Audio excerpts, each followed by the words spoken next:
الصلاة والسلام على أشرف المرسلين وعلى آله وصحبه أجمعين أما بعد بسم الله الرحمن الرحيم وما أرسلناك إلا رحمة للعالمين ഏറ്റവും ബഹുമാനപ്പെട്ട ഉസ്താദുമാരെ, രക്ഷിതാക്കളെ, പ്രിയ കൂട്ടുകാരെ, കാരുണ്യക്കടലായി അന്ത്യപ്രവാചകൻ റസൂൽ മുഹമ്മദ് മുസ്തഫ സല്ലല്ലാഹു അലൈഹി വസല്ലം തങ്ങളുടെ ജന്മദിനം ആഘോഷിക്കുന്ന ഈ മനോഹര സുദിനത്തിൽ നിങ്ങൾക്ക് മുമ്പിൽ രണ്ട് വാക്ക് സംസാരിക്കാൻ ഞാൻ ആഗ്രഹിക്കുന്നു. ഞാൻ തൗഫീഖ് നൽകട്ടെ. ആമീൻ.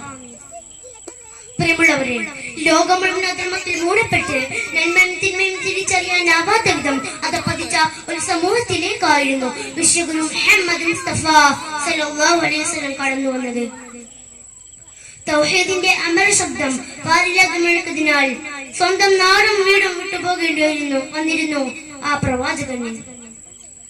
സ്നേഹസമീപനം കൊണ്ടും സഹന മനോഭാവം കൊണ്ടും സത്യത്തിന്റെ സമ്പൂർണ്ണ സമർപ്പണം കൊണ്ടും കുറഞ്ഞ കാലം കൊണ്ട് തന്നെ ആ അധമ വിഭാഗത്തെ സംസ്കാര സമ്പന്നരാക്കി മാറ്റാൻ അവിടത്തേക്ക് സാധിച്ചു. പിറന്നത് പെൺകുഞ്ഞറിഞ്ഞാൽ നിർദ്ദയം ജീവനോടെ കൊഴിച്ചുമൂടിയ കാട്ടാളന്മാർക്ക് മുമ്പിൽ രണ്ട് പെൺകുട്ടികളെ വിധി നൽകി വളർത്തി വലുതാക്കിയവന് പരലോകത്തെ പ്രതിഫല കൂമ്പാരമുണ്ടെന്ന് പഠിപ്പിച്ച റസൂൽ മുഹമ്മദ് മുസ്തഫ സല്ലല്ലാഹു അലൈഹി വസല്ലം. സ്ത്രീക്ക് സത്വകാശമുണ്ടെന്ന് പ്രഖ്യാപിച്ച് സ്ത്രീ സ്വാതന്ത്ര്യത്തിന്റെ വിത്തുകൾ പാകിയ മുഹമ്മദ് മുസ്തഫ സല്ലല്ലാഹു അലൈഹി വസല്ലം വർണ്ണവിവേചനത്തെ പടികടത്തി കറുത്ത ബിലാൽ തങ്ങളെയും വെളുത്ത സൽമാൻ ഫാരിസി തങ്ങളെയും സഹോദര്യത്തിന്റെ ഒരൊറ്റ ഭൂമാലയിലെ മുറ്റുകളൊക്കെ കോർത്തു വെച്ച മുഹമ്മദ് മുസ്തഫ സല്ലല്ലാഹു അലൈഹി വസല്ലം വാളുകൊണ്ടല്ല, മറിച്ച് അവിടുത്തെ ഉത്കൃഷ്ട സ്വഭാവം കൊണ്ടാണ് പരിശുദ്ധ ദീനിനെ പടിപടിയായി ഉയർത്തിയത്.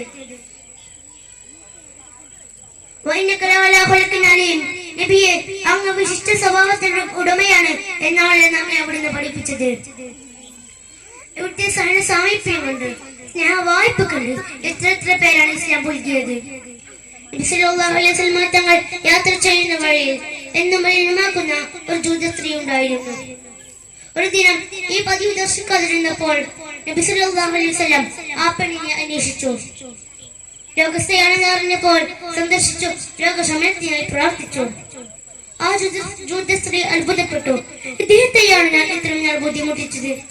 ആ ജൂത സ്ത്രീ ഉടനടി ഇസ്ലാം പുൽകി. ഇങ്ങനെ എത്ര ഉദാഹരണങ്ങൾ. പ്രബോധനം വഴി കല്ലുകളും മുള്ളുകളും കല്ലുചീളുകളും ഒന്നൊന്നായി പതിച്ചപ്പോൾ അവിടുന്ന് സഹിച്ച സഹനത്തിന്റെ പ്രതിഫലനങ്ങളാണ് അന്നും ഇന്നും എന്നും ഇസ്ലാമിന്റെ വിജയരഹസ്യം.